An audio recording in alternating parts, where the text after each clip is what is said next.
옆에 있는 같이 한번 인사할까요? 축복합니다. 사랑합니다. 오늘 여러분 우리 마음속에 다시 한번 하나님께서 우리의 기도를 들으신다는 정말 간절한 기대와 소원을 가지고 우리 함께 한 주간 동안을 기도로 보내는 시간 됐으면 좋겠습니다. 우리 조금 더 제 마음속에 그런 생각들이 있습니다. 하나님 앞에 우리가 더 간절하게 나아가지 않으면 주님께서 역사하시지 않을 것 같다, 그런 마음이 들기도 하고요. 우리 이 나라를 보면서 이 세상에 돌아가는 현실을 보면서 또 우리 개인의 인생들을 보면서 참 기도할 제목들이 많은데 우리가 아직도 하나님 앞에 나아가지 못하고 주님을 붙들지 못한다, 그런 생각을 할 때가 있습니다. 오늘 여러분 다시 한번 이 자리에 나오신 여러분들을 주님의 이름으로 축복하고, 여러분들이 바로 그 간절하게 주님을 붙드는, 그래서 주님의 그 함께 하심을 만나는 귀한 하나님의 아들과 딸들이 되리라고 믿습니다. 우리 첫날 이 아침에 오늘 말씀으로 주신 은혜를 함께 나누기를 원하죠. 오늘 우리가 첫날 첫 시간으로 세상 만물을 다스리시는 하나님이라는 제목으로 함께 은혜를 나누겠습니다. 제가 5일 동안 이 다스림으로 하나님의 다스림을 가지고 5일 동안 나누길 원하는데, 오늘 그 첫 번째 시간으로 온 세상 만물을 다스리시는 하나님, 이런 제목으로 함께 은혜를 나누죠.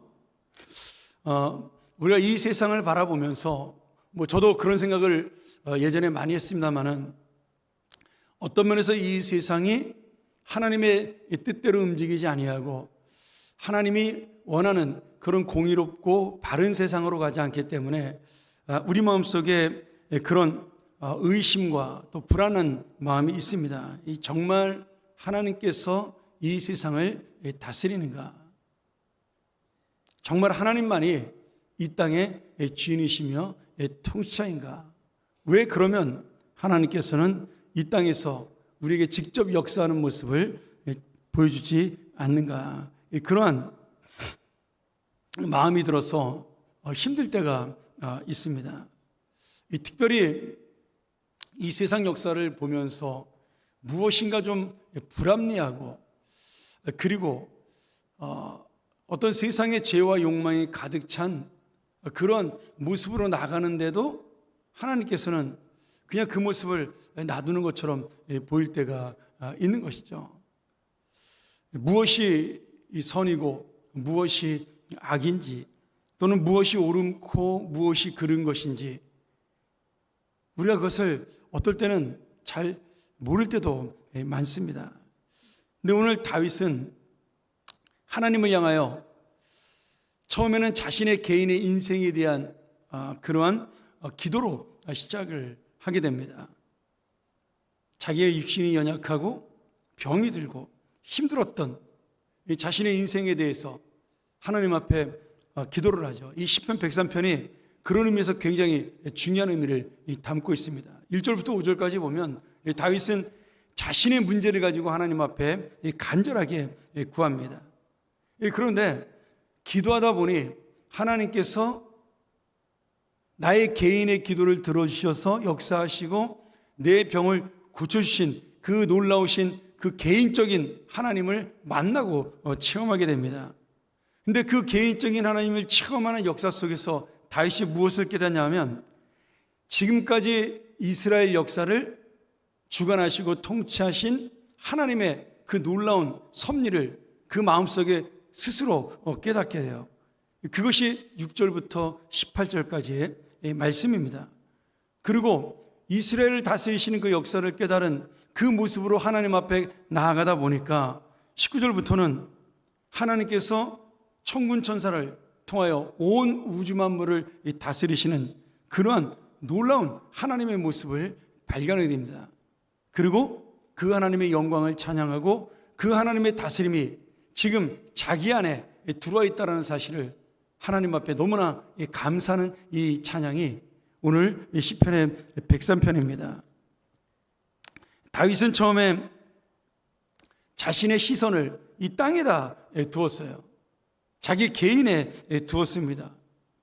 그런데 하나님께서 나는 지금 개인적으로 힘들고 병들고 아파서 죽겠는데 하나님이 나를 모른 채 하시고 넓게 이 세상만 바라보는 줄 알았더니 그게 아니고 나를 통해 하나님의 놀라운 개인적인 역사를 이루시면서 그 개인적인 역사가 다윗 한 사람으로 끝나지 아니하고 그 놀라우신 하나님을 경외하는 이 민족에게로, 이 나라에게로 넘어간다는 사실을 깨닫게 되는 것이죠. 그래서 다윗이 자신의 연약함을 이렇게 고백해요. 주님께서 나의 체질을 아시고 우리는 단지 먼지뿐임을 기억합니다. 이 말의 의미가 뭐냐면 내 인생이 풀과 같이 아무것도 아닌 인생이고 그 영광도 들의 꽃처럼 다 사라지는 것이다. 지금 나는 내 개인의 인생을 가지고 정말 열심히 기도하고 그리고 간구하고 내 인생만 바라봤는데 하나님의 역사 속에서 이렇게 쭉 보니까 나는 그냥 이 땅에 하룻밤 사라져가는 들의 꽃처럼 아무것도 아닌 인생이다. 그런 마음을 깨닫게 하신 거예요. 근데 이런 먼지와 같은 나의 인생을 들어서 하나님이 지금 이 땅을 움직이고 다스리는데 사용하고 있다는 사실입니다. 하나님께서 오늘 말씀에 보면 하늘 보좌에 계신다라고 되어 있어요. 지금 하나님의 왕권이 하늘 보좌에 있기 때문에 감히 인간의 역사로, 인간의 능력으로 또는 인간의 욕심으로 절대 흔들리지 않고 하나님이 이 땅을 다스리고 우리 인생을 다스린다라고 말씀합니다. 그러면서 자신의 인생을 돌아보게 된 것이죠. 무슨 말씀이냐면 지금 하나님께서는 먼지와도 같은 이 보잘것없는 인생을 고쳐주시고 회복시켜주시고 세우셨다는 거예요. 반대로 이 땅을 마치 자기 마음대로 다스리고 힘있고 자기의 능력으로 모든 것을 마음대로 할 것 같은 그러한 이 땅의 호사가들, 이 땅의 권력자들도 하나님은 먼지처럼 사라지게 하신다는 사실을 깨닫게 된 것입니다. 지금 다윗은 자신이 왕이면서 동시에 하나님의 보잘것없는 먼지와 같은 인생이라는 사실을 알게 된 것이죠. 그러니 우리가 세상에서 볼 때 왕이고 뭐 권력자고 아니면 재산가라고 우리 스스로가 그렇게 자랑하고 우리끼리는 인정을 하지만 하나님이 보실 때는 이 땅의 역사 속에 그냥 돌아가는 먼지에 불과하다. 그렇게 말씀하고 있는 것입니다. 그런데 이 먼지와 같은 인생을 하나님께서 지금 다스려주고 지금 주님을 붙드는 인생을 하나님이 이 세상의 역사 속에서 함께 움직여 주신다는 거예요. 저는 이 말씀을 보면서 하나님이 우리 눈에 보이지 않는 미세한 원자로부터 저 하늘의 별들까지 한 인간의 연약한 눈물에서부터 어떤 강대국의 흥망성쇠에 이르기까지 하나님은 다 통치하시는 분이라는 거예요. 그것을 우리가 이스라엘 역사 속에 어떻게 깨달았으냐면 요셉의 역사를 통해 말씀하고 있습니다. 이제 다윗도 어쩌면은 지금 그 요셉의 역사를 보면서 하나님께서 이 땅을 다스린다는 거예요. 여러분 우리가 잘 알지만 요셉은 형들의 미움을 받아서 애굽의 노예로 팔려갑니다. 그리고 노예로 팔려가 죽을 고생을 하고 누명을 쓰고 감옥에 갇히게 되고 정말 젊은 나이에 말할 수 없는 고통과 눈물 속에 보내게 됩니다. 자신의 인생을 착고의 메인 인생이라고 쇠사슬의 메인 인생이라고 고백할 정도로 요셉은 그렇게 어려운 인생을 살았어요. 그리고 깨닫지 못했습니다. 감옥에 있는 그 순간까지도 내가 왜 무고하게 이러한 일을 당해야 되는가에 대한 억울함과 원망과 분노를 가지고 하나님 앞에 기도했어요. 물론 그렇다고 해서 요셉이 뭐 불신앙으로 막 산 것은 아니죠. 그 가운데서도 하나님을 붙들고 하나님의 은혜를 가지고 살았습니다. 근데 그 안에는 해결할 수 없었던, 이해할 수 없었던 자신의 문제가 있었어요. 왜 하나님께서 나를 저 아버지의 집에서 이 먼 애굽 땅으로 노예로 보내시고 내가 아무런 죄를 짓지 않았음에도 불구하고 이 감옥 가운데로 나를 인도하는가에 대한 이 요셉의 마음속에 풀리지 않는 의문이 있었습니다. 그런데 시간이 지나서 형들에게 버려졌고 누명을 쓰고 감옥에 갇혔던 이 요셉이 어느 순간에 하나님의 섭리와 은혜로 그가 애굽 제국을 다스리는 총리가 되었어요. 그리고 그 애굽 총리가 되어서 7년의 풍년과 7년의 흉년을 겪으면서 그 제국에 있는 수많은 백성들을 살리고 그 애굽 제국뿐만 아니라 모든 고대 중동 지방에 있는 나라들의 백성들을 살리는 그러한 놀라운 역사를 이 요셉이 이루게 됩니다. 그리고 나중에 그가 형들을 만나게 되죠. 요셉은 그 형들을 보면서 분노에 찼습니다. 그렇지 않습니까? 자기가 아무리 높은 자리에 비록 성공했다 할지라도 예전에 자신을 괴롭혔고 자신을 죽이려고 했던 형들을 보고 어떻게 분노하지 않을 수가 있겠어요? 그런데 요셉이 그 형들을 바라보는 그 순간에 하나님께서 자기를 이 땅에 보내신 이유를 깨닫게 된 것입니다. 작게는 지금 요셉 한 사람을 통해서 야곱, 아버지인 야곱과 그 가족들, 70인의 가족들을 살리기 위해서 하나님이 미리 애굽을 준비시켜 주신 거예요. 누구를 통해서요? 요셉을 통해서요. 요셉은 형들을 보면서 그 사실을 깨닫게 된 것이에요.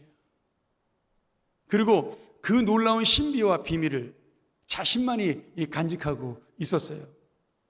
그러면서 그의 인생이 달라지기 시작을 했겠죠.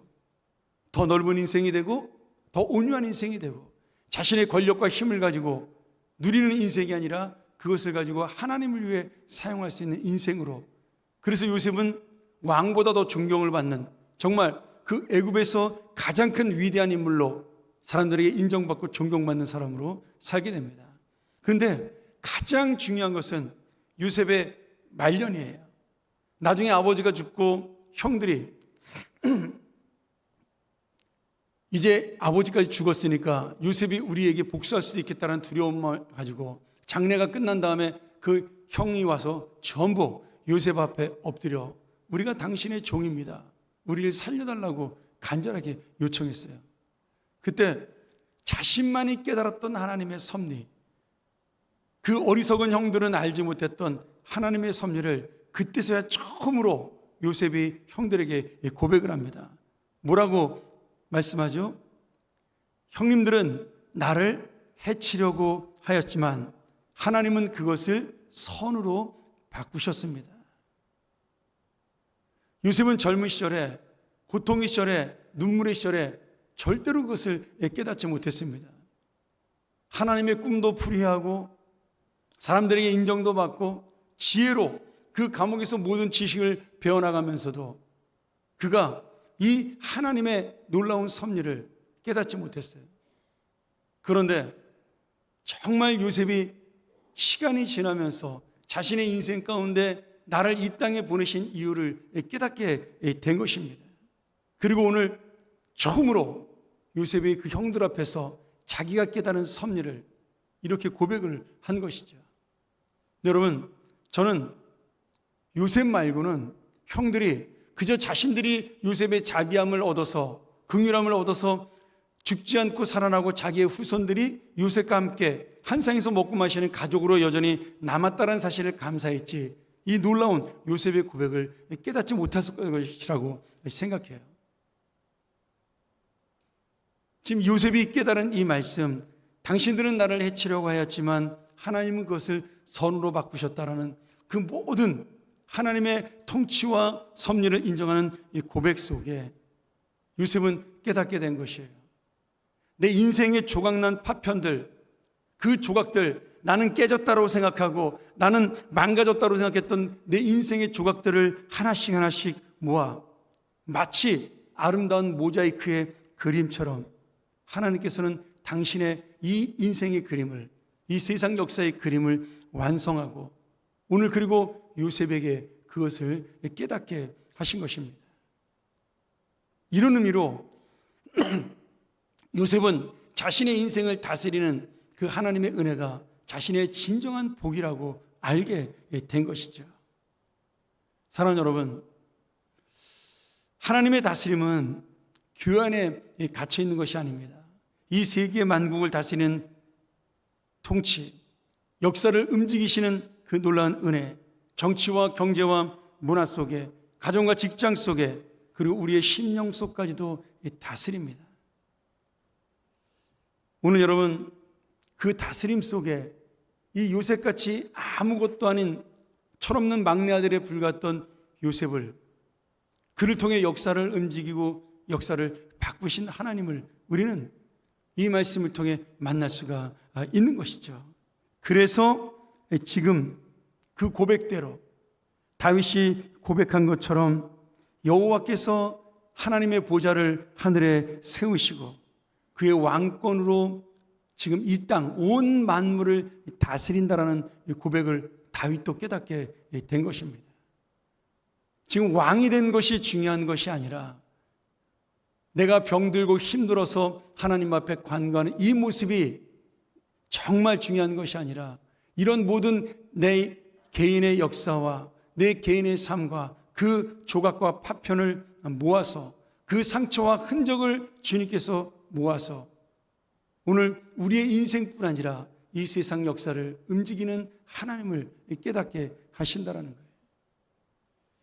오늘 여러분, 우리가 무엇을 기도하고 무엇을 주님 앞에 감사할까요? 오늘 나의 인생 가운데 하나님의 진정한 다스림이 어디에 있을까요? 저는 이 말씀을 보면서 하나님께서 요셉을 깨닫게 하실 때 아마 요셉은 거기까지는 깨닫지 못했을 거예요.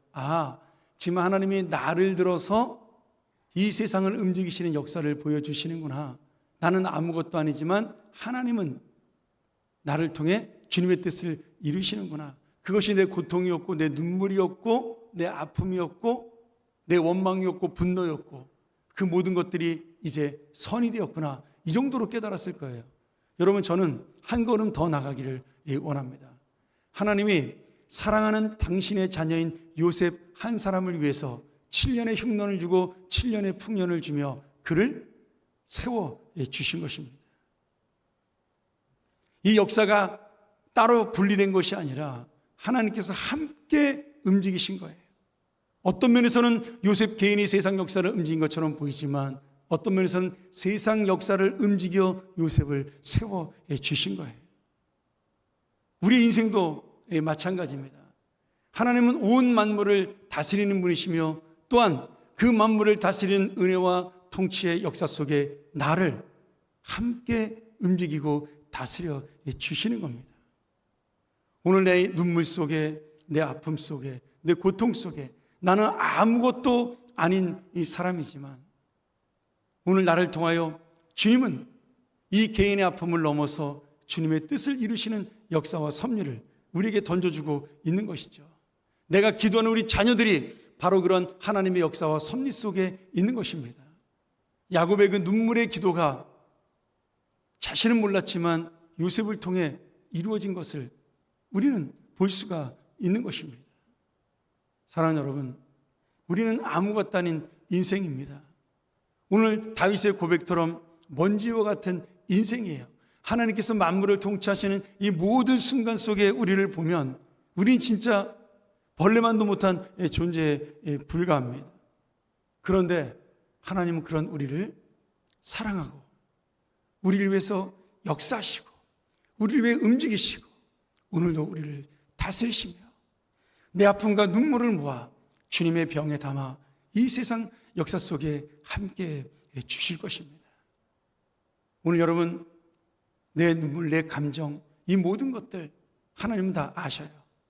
그러나 하나님은 그것을 선하게 사용하시는 놀라운 우리의 아버지가 되십니다. 이 월요일 아침 오늘 우리가 주님의 한 주간을 말씀과 기도로 시작합니다. 여러분이 가는 이 세상, 여러분이 가는 이 가정, 여러분이 살아가는 이 하루의 인생이 오늘 하나님의 역사 속에 나와 함께 움직이는 하나님의 통치요 하나님의 신비입니다. 나는 먼지와 같은 존재이지만 이 먼지를 세워 하나님의 형상으로 만드신 이유가 여기에 있는 것이죠. 여러분의 인생을 돌아보며 나를 통해 하나씩 하나씩 움직이셨던 하나님의 역사만 돌아봐도 우리는 분명히 깨달을 수 있습니다.